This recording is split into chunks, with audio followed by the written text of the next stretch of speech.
morning, good afternoon, guys. We're back for another Geek Tavern. As always, it's me, Sean. I'm joined by Mike and Aaron. And we're going to hop back right into things this episode with our recommendation from Mike, Robocop. Well, that was Aaron. My apologies. Our recommendation from Aaron, the Robocop Trilogy. So, do you want to just start us off? Yeah.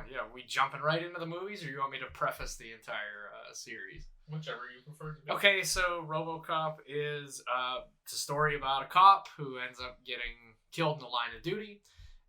Meanwhile, the company OCP, Omni Consumer Products, is trying to rebuild old Detroit, and they have strategically placed candidates in order of risk factor to make something called Robocop. They have a couple different versions of this in the movie. One of them malfunctions, and they have to resort to Plan B, which is what Robocop is.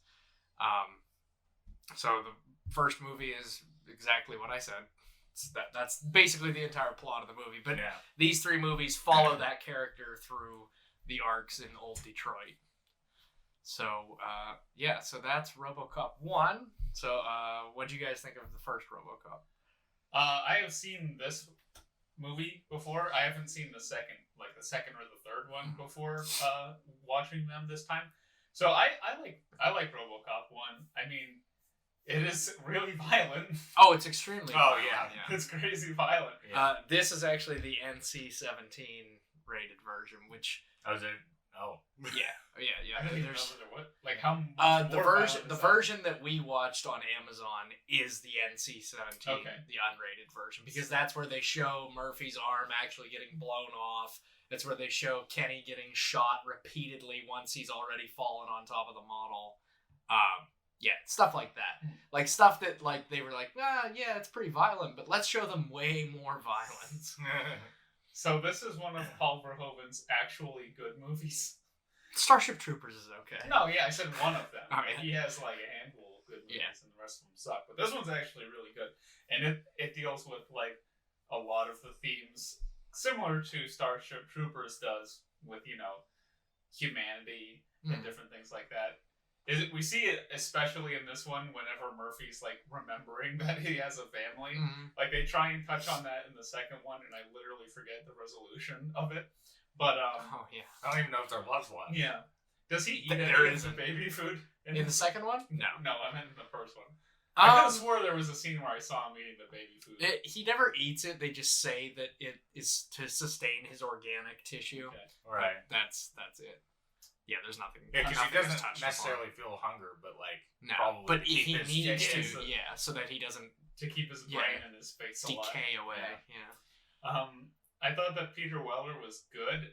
He excels obviously as the human Murphy character, but like whenever you get somebody in the suit, it doesn't really matter who it is. No. Like, do you know who the first choice was? No. Arnold Schwarzenegger. Oh. And he read the script that because Paul wanted him to be Robocop, and he read the script and he was like, nah, he goes, I don't think that's for me. He's like, I've already played a robot in one thing. He's like, I don't think it's for me. I mean, that's, kudos to him for actually not taking the role. Because I feel like at that point you just become, I mean, he's an action star, but I feel like you just become laughable at that point. Yeah, I think we closest he came was Mr. Freeze. Kind of looks like Robocop, But like, it literally could have been anybody, which we see in the third movie. It doesn't really matter, but because you just see their face. Yeah. Was it Peter in the second one? It was him, yeah. Okay. Yeah, Peter was in 1 and 2. He wasn't in the third one. I couldn't tell. I don't pay attention to the credits at the end. I turn it off. So the plot was pretty well woven together so Murphy's killed by a gang of outlaws, and then they persist through the story because a higher up at OCP hires them, Clarence specifically, to murder he puts a hit out on a competitor in the company. So I thought that was an interesting way to keep them around the whole time. And then they're like, oh, you're going to be hired to try and kill Robocop with these ridiculously powerful sniper rifles. Like, that is insane. Yeah, that stuff's pretty awesome. So like Robocop is Paul Verhoeven was quoted with saying that Robocop is a Jesus story where the hero is killed and then resurrected. Yeah. And the whole point of the movie is like a really nice piece of the movie is Murphy trying to find his humanity while having to be this autonomous crime-fighting machine, which is something that the remake does not do well, because Murphy in this doesn't know who he is. He's trying, the whole movie, he's like happening upon people that memories spark, and he's like, wait a minute, like, and he starts trying to like figure out who he is and find his killers. So basically, it would have been better if they erased his memories, if they could. I mean, I guess. Well, they did. They said they wiped his memories. Oh, okay. Yeah, because they even say, like, it's at the beginning when they're like, Bob Morton comes in, he's like, lose the arm, and they're like, well, we're gonna blank his memory anyway, because he's like snapping, and he goes, does he know what I'm saying here? And he's like, it doesn't matter, we're gonna blank his memory. So they said they were gonna do that, but there were still things that he remembered from it. Yeah. But that's one thing that I really didn't like in the remake, is Murphy knows exactly who he is when he wakes up. Yeah. Because they're like, hey, we don't want to shock you, but you're half robot now. So that's more like the $3 million man type thing. Yeah. rather than being Robocop. Yeah, there's no, like... Because that's kind of essential to the character, I think. Yeah. Like, the amnesia of it. Because in the Robocop remake, it's just, hey, you had a terrible accident and we rebuilt you, and he's like, what the fuck? Like, well, I'm gonna go find my killers, like, and take, because he knows who did it. He knows who did it. In this, he doesn't know, and that's a cool part of the journey that we get to see, whereas when I watched the remake, I was like, well, what the hell why am I interested in this character? Like, I don't care. Is it a legit retelling of the first one? Kind of. Yeah. Kind of. I mean, it is, but there's, like, stuff in it that you're just like, why? Like that, for instance. Like, why would you just have him wake up and be like, well, I gotta go find my killers? Like, it's like, no, I would rather experience that with that character. Right. Because it's interesting to the story when he should not know who he is or anything like that. So, Detroit in this universe is just, like, the biggest shithole ever. Yeah. Like, it's just, like, there's, like, outnumbers criminals to civilians, like 300 to 1, basically. So one thing I want it's like they live in Escape from New York. Yeah, almost. Yeah. Pretty much. I think it's actually in the second one. But these people are robbing a ammo. Yeah, that's the second one. But it just ties into what you were saying. They go into this ammo place, and there's legit rocket launchers. Yeah. Yeah. And they have ammo for the rocket launcher. I'm like, what kind of shit town is this? Yeah, and that's the funny part about the beginning of the second one. I mean, I don't want to like get right on. I didn't mean to jump in this. But like it shows you like a city block, which you don't get to see in. You do a little bit in the first one, but in the second one, like there's some dude robs an old lady for her purse, who's pushing cans across the street, takes her purse, and then 2 prostitutes beat the hell out of him and take the money, and then on the same block there's the ammo store. Right, yeah. And I'm like, what is this? So that's kind of an interesting through line they have through at least the first 2 movies. They kind of, it's like a part of the third movie. The, what is it, Delta Tower? Delta City. Delta City. Yeah. Like that's the kind of the whole driving force behind, I mean, the creation of Ed 209 and consequently Robocop is they're constructing the city so that, I don't even know why they're constructing the city. Well, they're constructing the city because they're trying to privatize it so they can make a shitload more money off of it because, well, let's face it, Detroit sucks. So they so they want to make the city profitable instead of people not wanting to have anything to do with it. So they're just like that. They're using those tools in order to police the area, and then integral to the second movie, I believe it's the second movie where all of the cops go on strike. Yes, which they start that in the first movie. Yeah. I think that the best scene in this first movie is when Ed 209 falls down the stairs. Oh yeah, and starts literally having a tantrum at the bottom of the stairs because he can't get up. Yeah. That's one thing that I think benefits from this movie over the second movie and the third movie for this instance is like the second and third movie, they're like, oh, we have this bad robot to go against Robocop in I forget his name, Kane, and Otomo, I think is his name. Oh yeah, the samurai. Yeah, samurai robot. In this one, it's just like a mindless robot controlled by a company. I mean, the other two, not mindless, but controlled by the same company. And 209.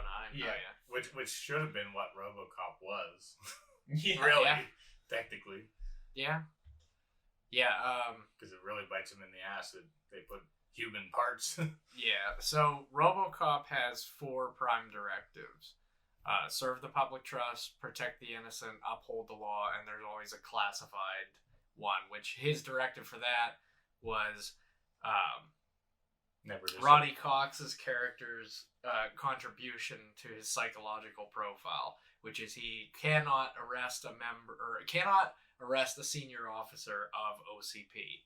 So he knew that he was doing shitty shit and was like, all right, well, I gotta make sure he doesn't kill me or anything like that. Which at the end of the movie, he gets fired and RoboCop shoots him out the window. Oh right, yeah. I like how Ann Lewis is like his partner when Murphy is alive, and then whenever he becomes RoboCop, like he was working on his own, but near the end of the movie and into the second and third movie, she's like, okay, RoboCop is my partner still. Yeah. Which is kind of strange, because like the entire reason RoboCop exists is so that he can work alone to clean up the streets of old Detroit. And let's talk about his cleaning up the streets of old Detroit, where he literally just goes around shooting people and everything. It's badass. Especially when he shoots that dude's dick off. It's great. It's one of the most iconic scenes in history. Yeah, he just knows when crimes are happening. Yeah, because we were talking about that, and I was like, and he even has a line in the movie where he goes, I must go somewhere there is a crime happening. And I'm like, how does he know, though? Well, it's the shithole Detroit. Yeah. It makes me wonder, there's always crime happening in old Detroit. Well, yeah. So, I remember I said to you, whenever he showed up to what was going to be the rape, I was like, are they hanging out the window of their building? Does he get 911 calls, through his system, and they're like, there's about to be a rape? And he's like, where? And then just, shows up. Where? I must go. I must go. Yeah, so very robotic moving. That's one of my favorite parts. Oh, yeah. They got that so on point. Oh, yeah. He had to practice that. He had to practice that. He had to have a professional, I think it was a professional ballet dancer or something, teach him how to, get those movements to where, I watched a whole video of him talk about it. Yeah. He's like, it is not easy. Right. He's like, there are rubber parts to that suit. If you turn a certain way, they'll buckle and it'll look off. Huh. He's like, we had to do just takes after take to get it to work exactly the way that it needed to go. But he clotheslines that one dude into the cooler. But I was telling Sean, I was like, he doesn't arrest anybody except for Clarence Boddicker. And then at the end, that's one of my favorite lines is when he's like, all right, he's like, I give up, and he's like, I'm not arresting you anymore. And he goes, oh. And then he pulls the gun on him and he's like, hey, whoa. Yeah, that is strange where he's there to arrest people, but he really only does arrest Clarence. Yeah. Because everybody else is using deadly force against them, so he just murders them. Yeah.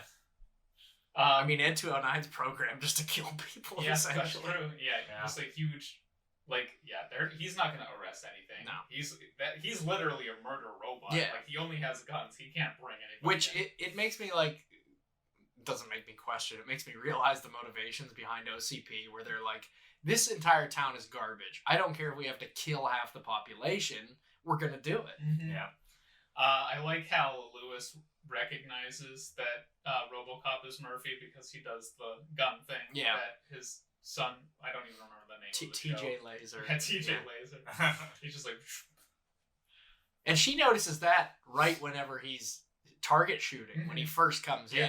Because he does the target shooting and then goes, and then locks it into the thigh holster that he has. That's a pretty cool thing, honestly. Yeah, I love so the good. shots where it like somebody's standing off with him and it just goes and he just like pulls it out of there. I'm like, that's awesome. Yeah. And the And size spins of that, it around. size of that gun is ridiculous. Oh my god, yeah, that It's gun. humongous. Have you ever seen like pictures of like people holding that gun? It's like this long. Yeah. It's enormous. I could tell it was big. Yeah. I'm sure there's not a gun that really. There isn't. They designed it on something, but when they designed it, there's a neat little additive that the designer put in. If you look at the front part of the gun, it's shaped like a coffin. Oh. That was done on purpose. Huh. Yeah. Because he just kills people. Is it a 3-round burst or a 3-round burst. Okay. Yep. It reminds me a lot of Dredd, just the way that I mean, I don't know which one was created first, Robocop. but yeah, Dredd obviously took influence just like by the mask. Oh yeah, and just like, being able to see the and how Dredd only kills people too. It does. But that's like the whole point of that judge, jury, and executioner. So yeah, and the movie ends with one of the best lines ever, when Deanna Hurley's character, they call him the old man, and I can't remember what his actual name is. I don't know. I'm sure he does. But he shoots Ronnie Cox, and he falls out the window to his death, and then as the old man's fixing his tie, he says, "Nice shooting, son. What's your name?" And he just turns towards the camera, looking over his shoulder, and says, "Murphy." And I'm like, that's the best ending ever. Mm-hmm. I'm like, he just remembered who he was. Yeah. There's a Like, lot it's of great. iconic lines in this one. There is. Well- I'd buy that for $1. Well, yeah, that one's crazy. But like, dead or alive, you're coming with me. Your move, creep. Yeah, shit Yeah. like that. It's chock full of old ones. Oh, Like, even if you've never watched these movies, you've heard those lines Yeah. before. Yeah. It's on par with, like, I'll Be Back and shit Yeah. like that. Oh yeah. I guess it's both not. these were produced by the same company, by the way. Yeah. Orion Pictures. Yeah, makes sense. And they nobody would actually take the screenplay. When they were going around, they were asking studios.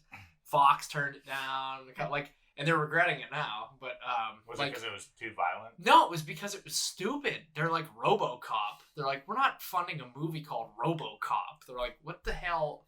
Like, and that was the title. And they're like, no, that's the title. And they're like, Yeah. we're not picking this up. It must be because we now know what it is. But like, I don't think it sounds stupid. But No. I mean, it's just iconic now, so you don't even think about how Yeah. how silly it's the hard to title get sounds. in their mindset. Yeah, But because and they took it around, and Orion was like, "Yeah, we'll do it." And they're like, "You will?" And they're like, "Yeah." They had recently just had success with the first Terminator movie, so they were like, "Yeah, we'll do it. We've had success with it before." So, and then they got Paul Verhoeven, who incorporated one of the best lines of the movie. Oh, yeah, because he's a foreigner. Yeah, Yeah. so he's Danish, I believe. Yeah. So, prostitutes are called bitches, Oh. where he comes from. So whenever Clarence goes in and it's like, bitches leave, it's like, telling the prostitutes to get out, Oh, but okay. it's not, that doesn't translate in English the Yeah. same way. So that line was improv by why can't I think of his name? I don't know. Red Foreman, but I'm trying to Kurtwood Smith. Yeah. So that line was improvised because when they were doing he was running through the motions of that scene, and every time Paul would refer to the girls, he'd be like, and the bitches will be doing this, and they're like, why do you keep, someone pulled him aside, and they're like, why do you keep saying, Paul, you can't just call them that. So, and then he was like, what? He's like, the prostitutes, the bitches, and they're like, oh, they're like, okay, we get it. So then he walked in, and he's like, bitches leave, yeah. Oh my. And that's that grenade that he uses to murder that guy. Bob. Yeah, that's such a cool.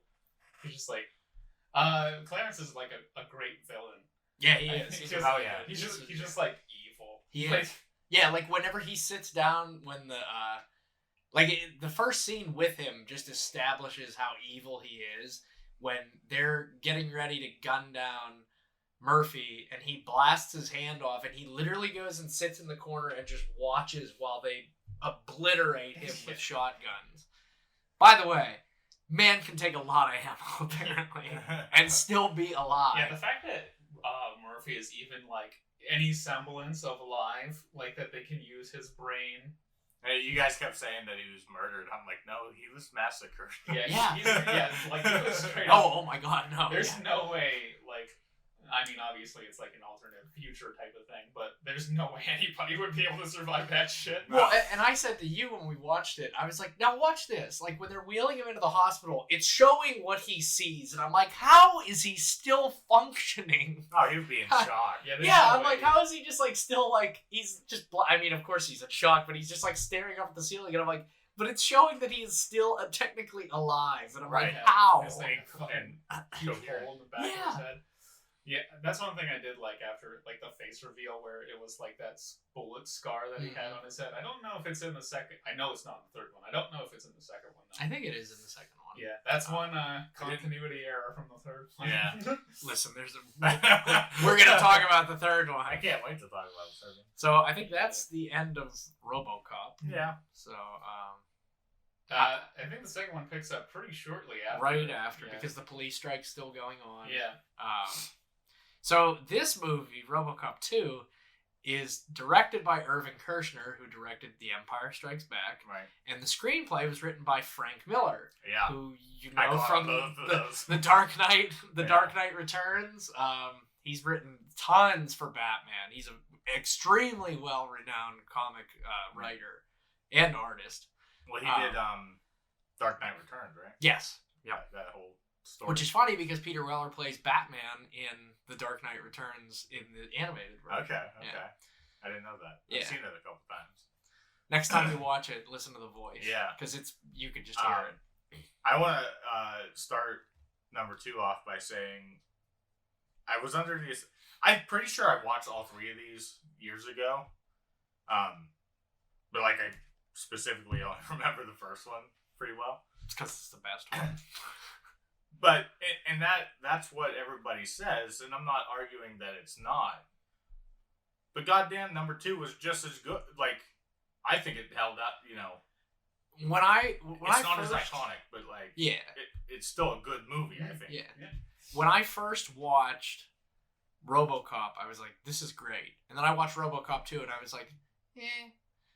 Then when I went back again and rewatched it, like. And this was before we just did our latest watch.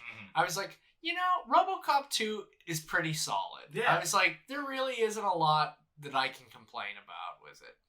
Yeah, that's basically what I was trying to say. Like, it's just right underneath. It's underneath, the first one. but it's...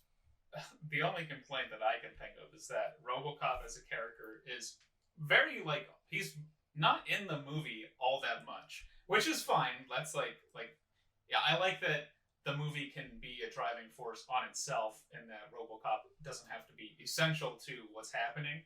And Kane as like the robot, he looks so fucking stupid. Specifically the CGI face. Oh, I hated that. Yeah, that was horrible. I hated that he like couldn't communicate. Yeah, it was just grunts and like digital like noise. Yeah. Okay, so before we go any further, I want to lay out the plot of the second one. So the police strike's still happening in old Detroit. They're mad at RoboCop because he's still like on the force, but he doesn't really have the choice to strike or anything like him and Lewis are still out on the job. Murphy is stalking his wife, and there is a new narcotic drug called Nuke that the drug lord Kane is peddling. And he basically controls all of old Detroit because of this drug, because he just has people hooked on it. So it doesn't become RoboCop's looking for him, but he doesn't become a huge problem until they meet face to face. Then RoboCop kind of develops a vendetta against him. Yeah. I mean, he chops him basically. Yeah. Kane is also a pretty horrible person because he captures that dirty cop, and he like kills him in front of. I I don't know if the kid is his, but he kills him in front of that Yeah, child, basically. That kid. Richie Rich. Yeah. So, I know it's not him, but I just like always call him Richie Rich because he just looks like him. I mean, kudos to these child actors whose parents will let them swear up a storm. I said that when we were watching. I was like, do you think that this kid, like, they were like doing the auditions and everything, and he's just like playing Game Boy or something? They're like, your next line is fuck, and he's like, yeah, like. He's a pretty decent child actor. Yeah, no, he did good, but I mean, half the time I was slightly annoyed by him in some ways, and then other times I'm like, wow. Oh yeah, he's annoying. Yeah, I guess he's supposed to be because he's a villain, but yeah, I don't know. He's a victim of circumstance. Yeah, growing up in old Detroit, being taken in by a drug lord. Yeah. And it has an unfortunate. How did he get so high up on the chain? Yeah, I was gonna say, yeah, he like literally becomes after Kane is. At first, I thought he was gonna be like he would take over, and that's one thing else where Robocop like hesitates to kill him, right? Or, like, subdue him the first time they raid the nuke like factory because he's a kid. It's Conway Twitty. Yeah, he's a kid, and obviously, Murphy has his memories. He's not just gonna murder a kid, right? But then the kid's like lights him up. What's he say? Something like, "Can't shoot a kid, can you, fucker?" Yeah, yeah. Yeah, it was just crazy. Wasn't expecting that. Yeah. Yeah, he said that line. I was like, oh. I know I've seen child actors swear before, but he did it pretty frequently, effortlessly. Yeah. So as I touched upon when we were talking about the first movie, the resolution of Murphy and his family, like his old family, they never resolved that. No, so like the lawyer literally comes in and tells him, "You need to quit stalking your wife," and then that's it. Like they're like, "You're a machine," and he's like, "Okay," and then that's it. Like that's what we get. She like comes to the precinct, right? To see him, yeah, and then he's like, "Your husband is dead," like, and that's the last we see of her, right? Yeah, like, we never see her again. That's such a. Was that meant to be Murphy making the decision? Hey, I can't have a life with her. Yeah. So like. Yeah. Because he's like, touched my face. Oh, it's cold because I'm not a human. I'm a robot. Right. So. Yeah. That was just like a weird. I feel like it wasn't paid off. It wasn't because I felt like that was setting up for something else. Mm-hmm. I don't know. Robocop 4. Yeah. But in this one, it's kind of contrasted to what they are attempting to do in the third one, where that scientist is like, we need to make Robocop more brand friendly. So they program Murphy to be like more hospitable, kind of like a G.I. Joe, where do you remember those like ads where it's like, this is how you blah blah blah. So there's like that baseball team of kids that are like robbing. Was it like a music store? Yeah, it was like an electronics store. Yeah. And they're just like robbing the place. And they're beating up the old guy running it with a baseball bat. And then so Lewis kills the coach. Yeah. And because Robocop which is probably that kid's dad that was right beside him. And then he goes in and all the baseball, like the entire team is there, and he's like, "This is how," he like trying to do a PSA to them, and it's like Robocop's a pussy now. A word on nutrition. Yeah. Well, one of my favorite parts in that is when Lewis is in there and she's telling the kids, she's like, "Hands up!" Like she's like, "All right, now everybody come forward," and you hear Murphy outside. And it like shows him outside, and he's literally holding the dude's corpse by the shirt, and he's reading Miranda rights to him. And then she's like, "You're reading Miranda to a corpse," and he just drops him, and he goes, "I'm having trouble." Yeah, that's pretty good. Like that segment of the movie's pretty funny. Yeah. One badass part. I don't know why it reminded me of this, but the opening whenever they're raiding the nuke factory, where they're like, "Don't shoot or I'll kill this hostage," and then he like calculates that if he shoots the fridge, it'll like ricochet. And that was pretty cool. That was pretty wild. Yeah, because he's like, "I'll do it, man. I'll fucking kill the kid." And he's like, "We don't want that." And he's like, "Boom, ding, dead." Yeah, it's pretty cool because Lewis like catches the baby. Yeah, as the guy falls down. Yeah, as the guy falls. piggybacking on that scene where all the kids run out, like, and everything. When they're driving in the car, and she's like, "Something screwed up with you, Murphy," and he's like, "Isn't the moon wonderful this evening?" Like, yeah, he's just like glitching. yeah, and then she's like, "It's daytime," and he's like, "It's the thought that counts." Like, it's just shit like that. Like, they really incorporate a lot more comedy into this one, where they're like, "Let's make it a little bit more lighthearted." Yeah, see, It's lighthearted on this, but at the same token, it's like just as dark as the original. Oh yeah. Well, that's why I was under the impression that number 2, that's when they jumped to PG-13. Nope. And I started it, like, again, I'm pretty sure I watched these. I don't know if I was half asleep back when I worked where I worked before, so we would just sit there and watch movies all day. And but like violence started to happen pretty quickly, and I'm like, oh, this one's just as violent as the first one, really. I mean, maybe not as much, but still an R rating. Yeah. So I was pleasantly pleased with that.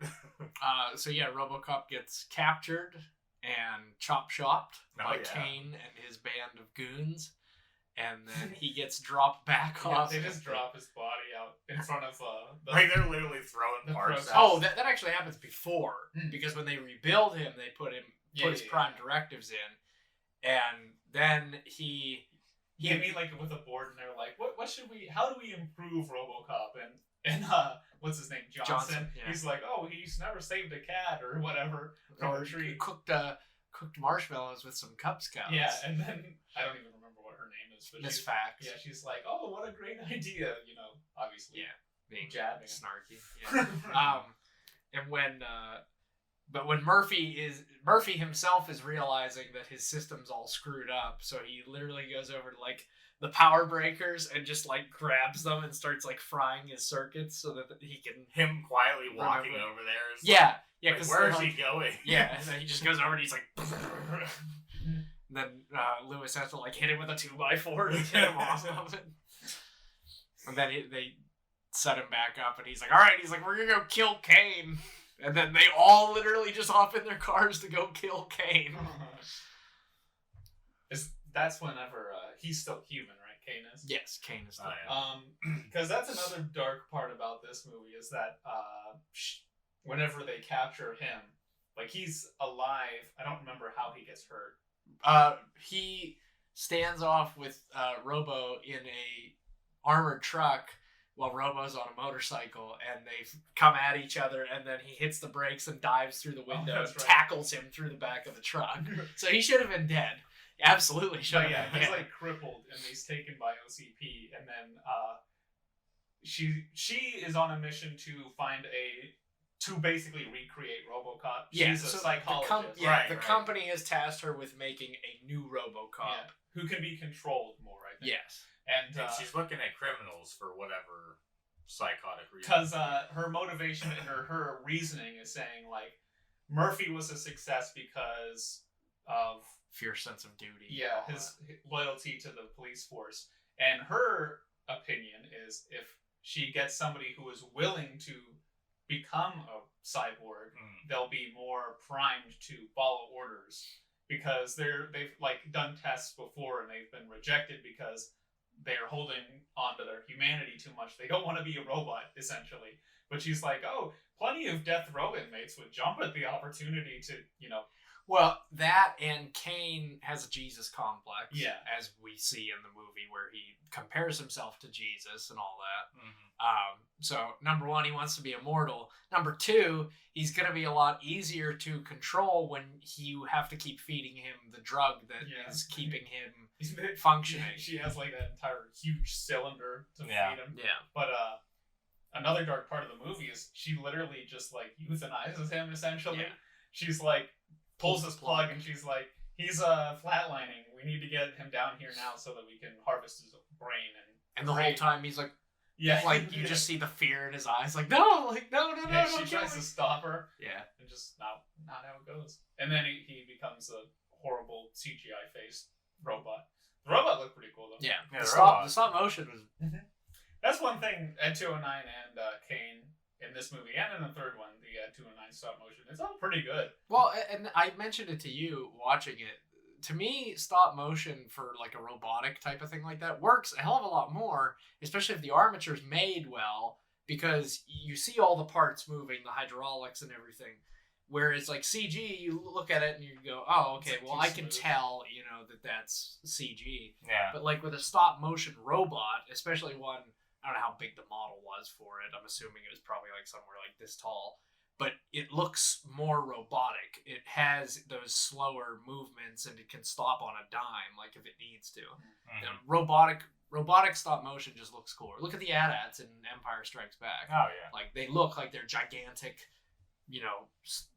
hulking robotic things. Mm-hmm. But yeah, that's just my opinion on it. And the battles even look cool, like between him and Robocop. So OCP is trying to basically, Detroit defaults on their payments because of the Delta City. They're like, well, if you don't pay up enough money, we're going to own old Detroit basically. So the mayor's like, you can't do this, and it's like, no, you signed a contract that basically forfeits the city to us if you don't pay. So that's whenever the kid and the mayor strike a deal. They're going to fund him so that he can buy back the city, but OCP is like, nope, we're going to send Kane after you and murder all of you. Yeah. And that's one scene where it's like, oh, he still remains, he holds on to some of his humanity because he comes face to face with his love interest. And you can see on his CGI face, he's like, oh, and then he just goes and gets that angry face and then just fucking murders her. Yeah, literally grabs her and just breaks her neck. Yeah. So one thing I wanted to bring up is OCP was it was a cutthroat company in the first one. Yeah. However, they went a step above in this one where the old man was like, okay, so we have to murder the mayor and everything. And they're like, yeah. And the lawyer's like, yeah, that'll work. And it's like, what the fuck? They have no qualms about just killing whoever to make sure that they own Delta City. And then imagery. Did they even start construction on the city? No, they never begin construction. Well, no, they do. I guess they technically do. They do in the third one. Yeah. But, and then the imagery in the end of the second one where I pointed out to you, I was like, oh, look, OCP has not Nazi flags hanging off of their building. And the security officers aren't wearing black leather trench coats with black leather hats and carrying assault rifles. Definitely not Nazi-like imagery. And then, of course, the old man, not to jump, well, it is jumping way far ahead, but literally walking over that lady's corpse to get to his limo. I'm near the end of the film. I'm like, wow. Yeah, I mean, the action scenes in this one, I think, are not as good as the ones in the first one, but I don't know. The action scenes between Kane and Robocop are just okay. Nobody got toxic waste spilled on them and got turned splattered by a car. No, I like I said, after watching this movie again so many years later, I was like, this is actually pretty good. But being off the high of the first Robocop and then watching that one, just being introduced to it, I was like, oh, this is not as good. Right. But yeah, pretty solid. Not much more to say on my part on the second one. Yeah, because Clarence going up against Robocop was no contest. Robo was gonna win every time. And he throws him through all those windows when he goes into the rock shop and throws him through all of them and everything. It's Kane actually was like, yeah, I'll take you. Let's go. Yeah. And that's of course his Jesus complex is, I can take you. Was his downfall the drugs? I can't Probably. Remember. Yeah. Because he gets the vial of nuke and then I honestly don't remember much how the second movie ends. Oh, he takes it and then he takes and he's stunned for a minute. And Robo uses that to jump on top of him. Oh, that's and then right. takes his brainstem out of the thing and throws it. Yeah, and starts he crushing steps it. on it. Yeah. Kills him. Yep. Yeah. So it's about time for the third movie. It is time. It's about that time. It is time for the third movie. So how much longer after the second movie is the third movie? Maybe like 6 months, something like Yeah. that. Like they're fairly. Lewis looks much older. Yeah, well, Yes. it's filmed probably quite a bit. Is it quite a bit after? Which It's 1993. yeah, 93. The third one. I don't remember what the second one is. 90, I believe. Oh, so 3 years. Yeah. But we forgot to mention that from the Paul Verhoeven, the first one, the Would You Like to Know More esque like newsreel in the beginning. They used that was a good opener that they used for the first one. They did it again in the second one and the third one, but then they brought it back as like an intermission type thing in the third one, which was a little weird. And there's like, because doesn't Casey Wong blow his own brains out on TV? He says something. No. I'm sorry. That's in the comics. In the comics that follow 3, Casey Wong blows his brains out on live TV. I thought there was a scene. You don't see it, but that was the one. You hear that it. was the guy from Godzilla versus, King of the Monsters. Which one? The one that is like the pilot of the huge ship.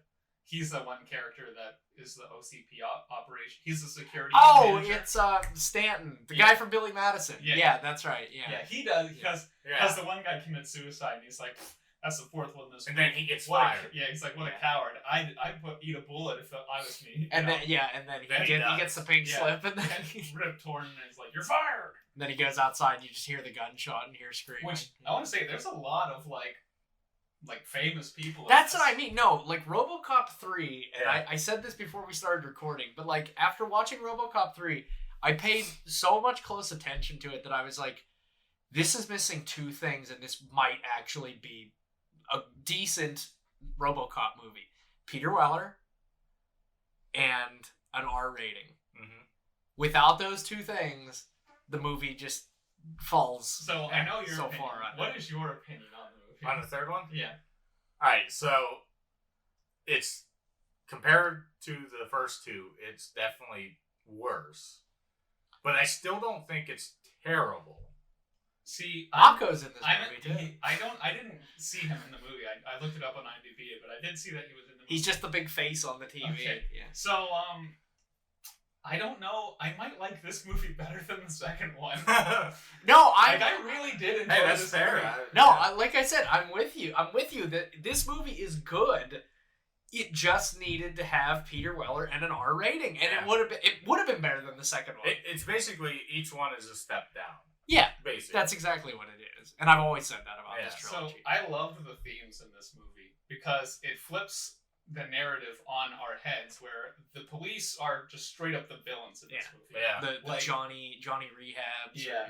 And the police force gets swept up in that until the third act, where they all decide to quit and then join the rebellion forces. But that was like crazy. That's like, oh, the cops are literally like, they're like force evicting people from their house so that they literally bulldozing down their homes while they're in it. Yeah, that was the beginning of the movie. Well, we follow the kid, which not terrible. It's kind of strange that they're having like not in the first one, but a kid is like a main character in the second and third one, like a driving force of the film. This one's a little bit not bad. That's not the right word, but like it's not R-rated, so it's not as terrible seeming. Her presence is like she hacks Ed 209, and then at the very end of the movie, I don't even know how she did it, but she hacks Otomo, which there's like 3 of them. So let me say this: I like the movie. It's about 15 minutes too long for me. Like they could have chopped off some shit. And the only parts of the movie that don't really work for me are the Otomo parts. Yeah. Like I was like, I just don't give a fuck. Yeah, I didn't buy into him at all. And also, like, it makes me thinking back on this movie, it makes me think that Christopher Nolan might be a fan of this movie because he does the exact same fucking thing in The Dark Knight Rises that happens at the third act of this movie.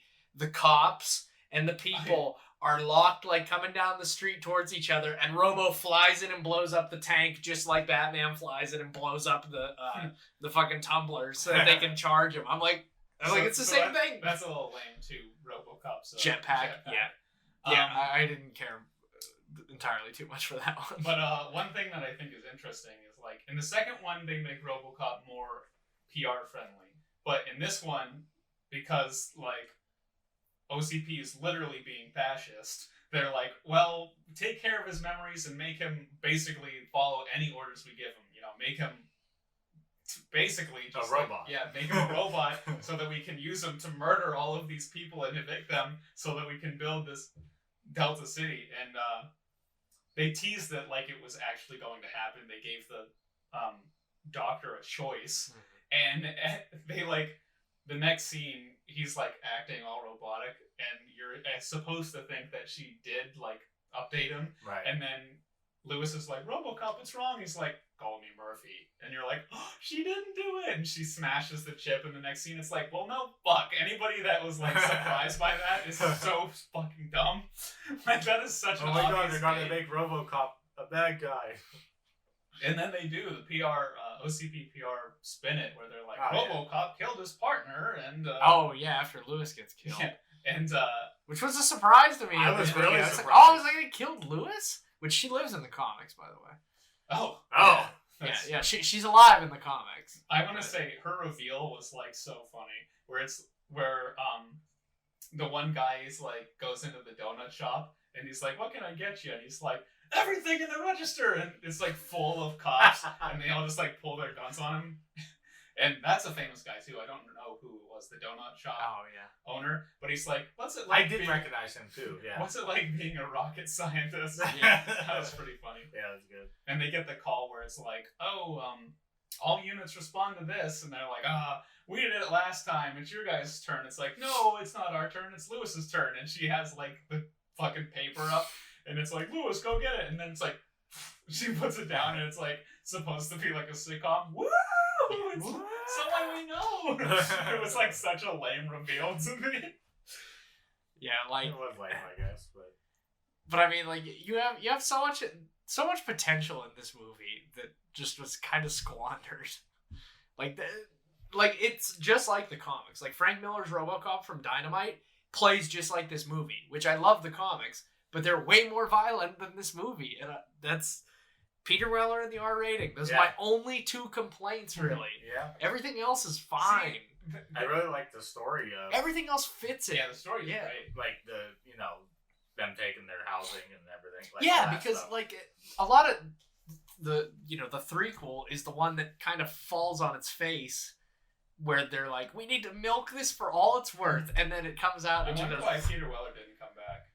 I don't know why he didn't come back, but I wish he had. Can we deepfake the only problem and redub the? But the thing is, like I said in the first movie, it doesn't matter like who's in the suit because it still looks like RoboCop. Well, that's just the like thing. Like, it does, but even when they take off his face, like the prosthetic of RoboCop's face, they made it look like Peter Weller to me. Yeah. Like no. He looks like it, but it's the voice. The voice is completely different. Like it's just not different enough to where like it bothered me. No. They could have definitely got somebody who could do a better Peter Weller impression. Yeah, like Ed Harris. Because Ed Harris just looks like they just look exactly the same. I had something to say, but I forget what it is. Sorry. Continue. I mean, this movie had a hell of a cast. Rip Torn and Mako. Oh, I popped hard when I saw Rip Torn. I forgot he was in the movie until I was watching it, and I was like, hey! What's his name from Dodgeball? I can't think of it. He's the Rebellion. Jesus Christ, I can't talk. Rebellion guy. Yeah, I know who you're talking about. I can't remember his name. Yeah. But what I was going to say... Stephen Root. Yeah, Stephen Root. Yeah, that's right. So he is. You're saying that like it suffers from the PG-13 rating, and I can see that. But at the same time, it's totally going for a different thing. Like the one scene whenever RoboCop goes into that hotel to like confront the rehab guys, and he like shoots that guy's gun, and then it like focuses on the gun and it flips like 30 times. I was laughing so hard. I was like, there's no possible way that this could be meant to be taken seriously. And then in the next scene, he like confiscates a pimp's car. And he's like, it's such a weird blending of like tones where he's like, oh, he's in this. It's like almost the scene from Terminator 3 whenever he like goes to the gay club and he takes all that guy's shit. Yeah. But like he like is in that pink car with like flashing lights, and then he's like firing like at the rehab guys. Oh yeah, like when he takes the glasses out, they're like stars with like red, like tinted lenses. Like, I feel like it was almost supposed to be like a joke like that. Probably, Which it I thought was probably hilarious. was. Yeah, but no. But you, like I said, even in the second one, you had that type of comedy incorporated. So that doesn't bother me at all. Like that stuff in 3 is fine. It's just like I felt like it needed more violence, and I can overlook Peter Weller, but more violence, make it rated R. Yeah, I think the R rating is a little bit more essential than it's like it's like Terminator. Like look at Terminator Salvation. When you don't have an R rating, the movie just sucks. I don't know if that's the biggest reason for that one. Wow. Yeah, that movie. Wait, sucks. no, Genesis was PG-13 too, wasn't it? I like that one. But No, I like it. I do like I like Genesis. It's just I don't know. There was something about it that was missing, and that's what I took away from it was it needed the R rating and Peter Weller.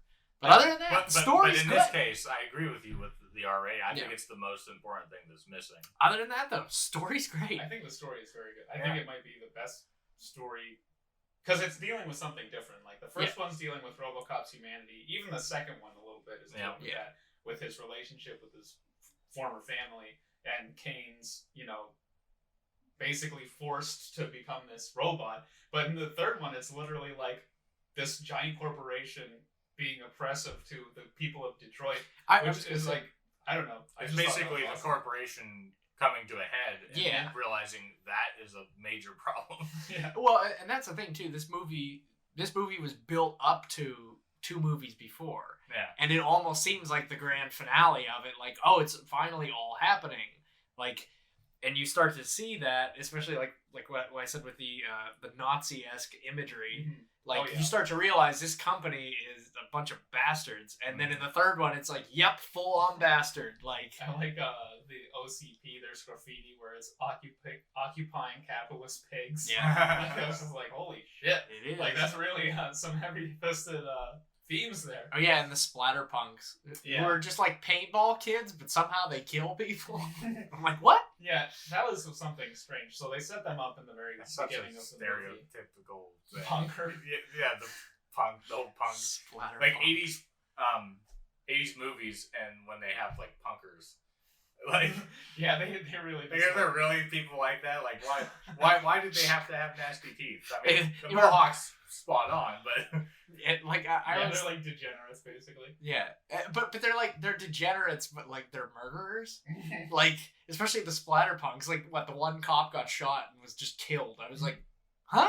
I'm like, and they haven't caught this gang yet? They lit Robocop on fire. Yeah. They were like huge anarchists. They tag where they basically squat. Yeah. So like you know that they're there, so you don't stick around. I guess. Yeah. Because that's why Until the you're cops surrounded. noticed it, like Lewis and the other two. Mm-hmm. And then they tried to get away, or they called for backup, didn't they? Yeah, because their cars were wrecked. Yeah, and that's the main motivator of Murphy abandoning the people who robbed the armory to go save Murphy. Which that scene was crazy, where he like jumps off the top of the parking garage. He just lands flat, and then gets out and has like a giant machine gun arm that he just like kills half of. That was pretty badass. It's like the movie's a little corny with shit like that. And, and he's like, I'm scanning 3 more hostiles. The whole thing is corny. Though. And he catches the bullet that is shot at Murphy, and then he goes, make that 2. Like, it's corny. But... I love it. I love that.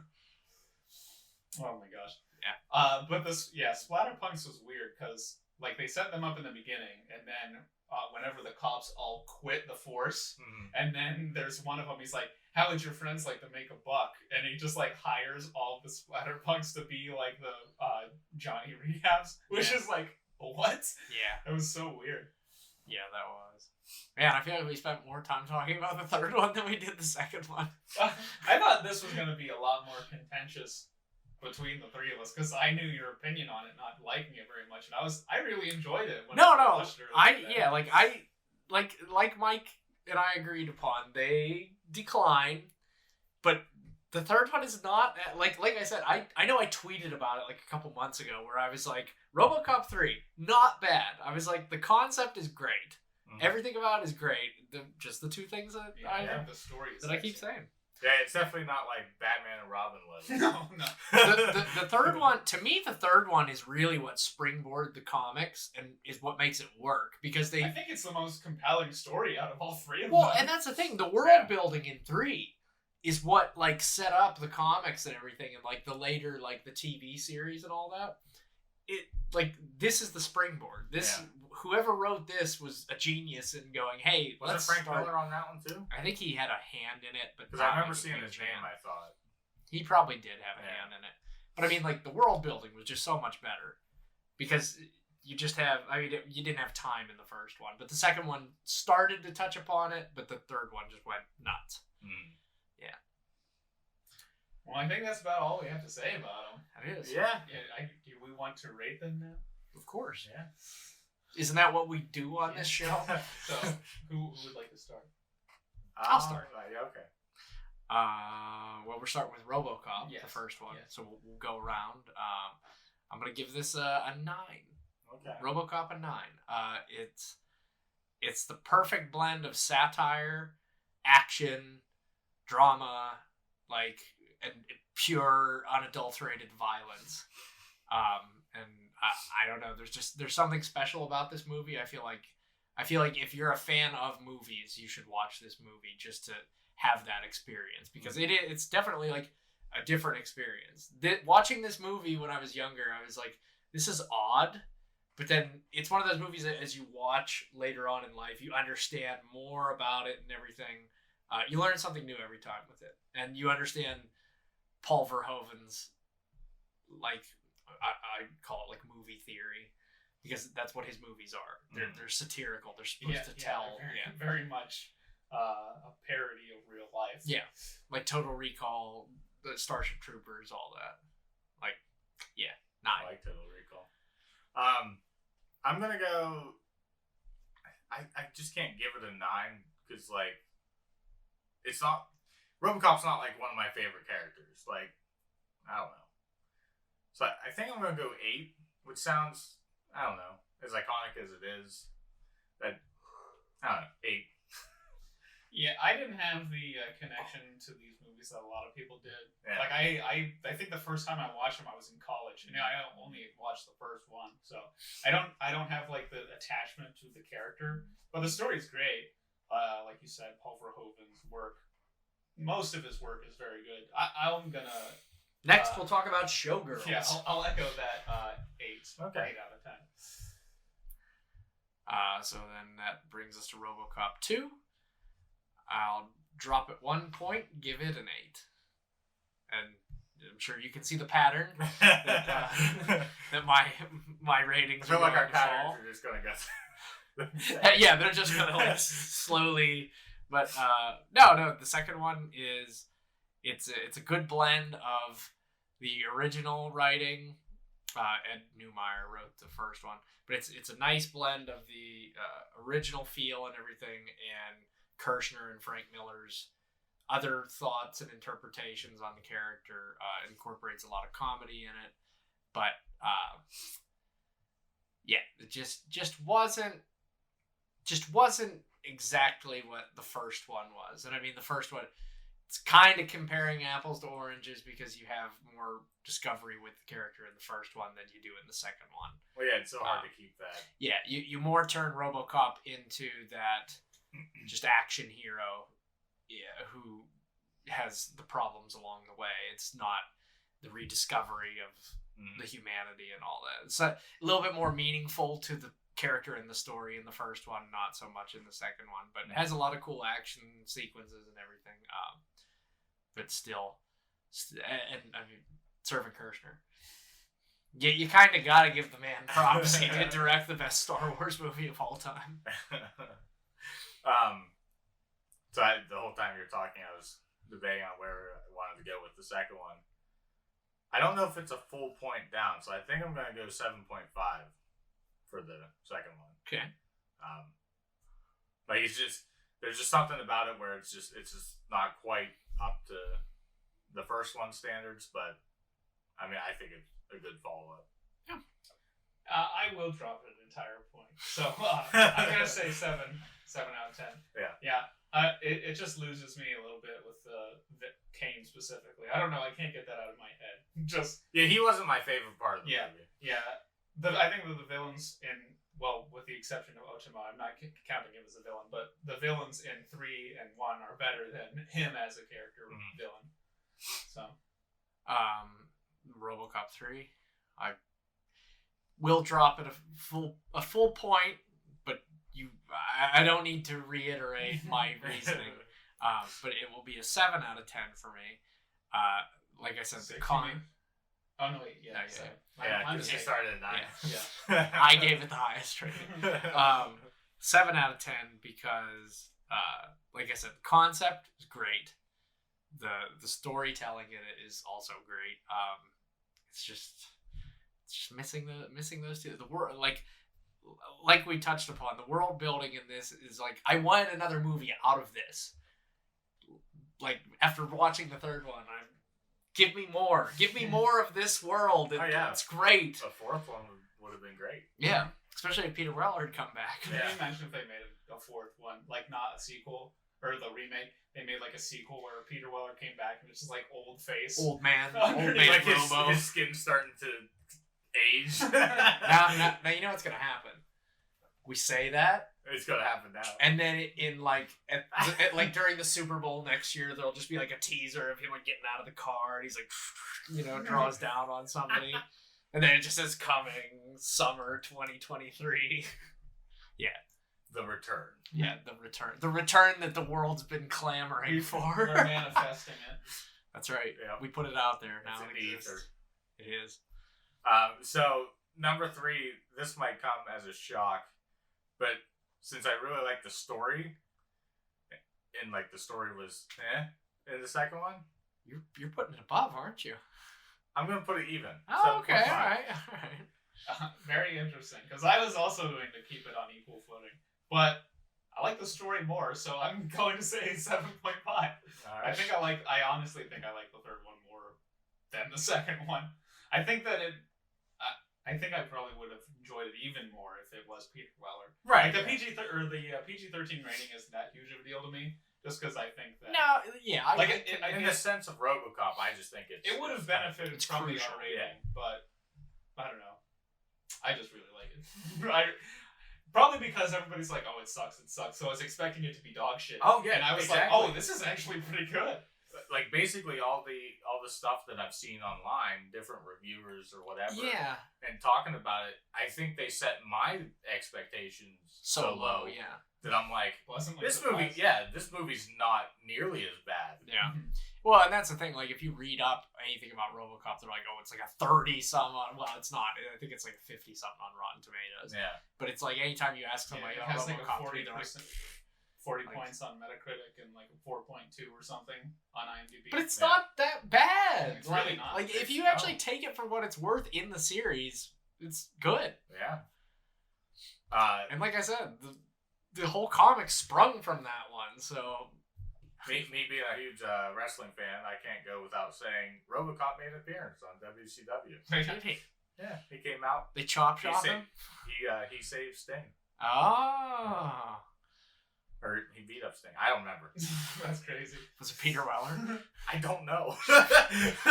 no, so like Peter Weller was... That wouldn't surprise me. No, he did it for a KFC commercial. Oh, remember those KFC? Those really weird. Those like, were very strange. remember when that was whenever like everybody was being the different colonel. Yeah. And then Peter Weller, it wasn't Peter Weller, it was Peter Weller as RoboCop was the Colonel. That was so weird. Like he like came out of somebody.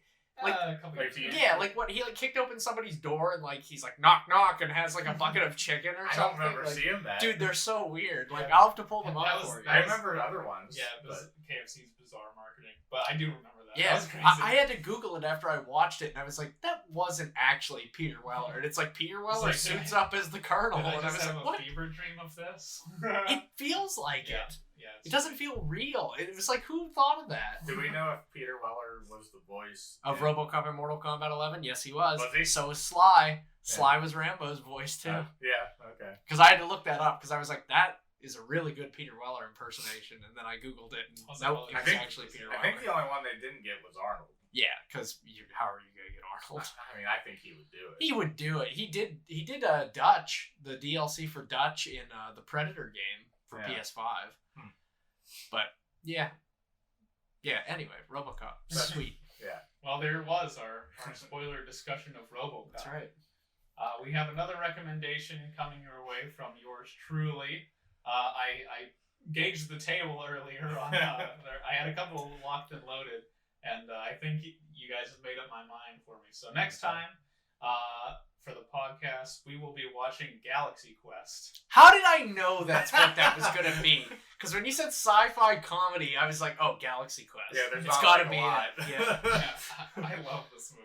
It was either Spaceballs or Galaxy Quest, but Galaxy Quest was the first one to pop into my head.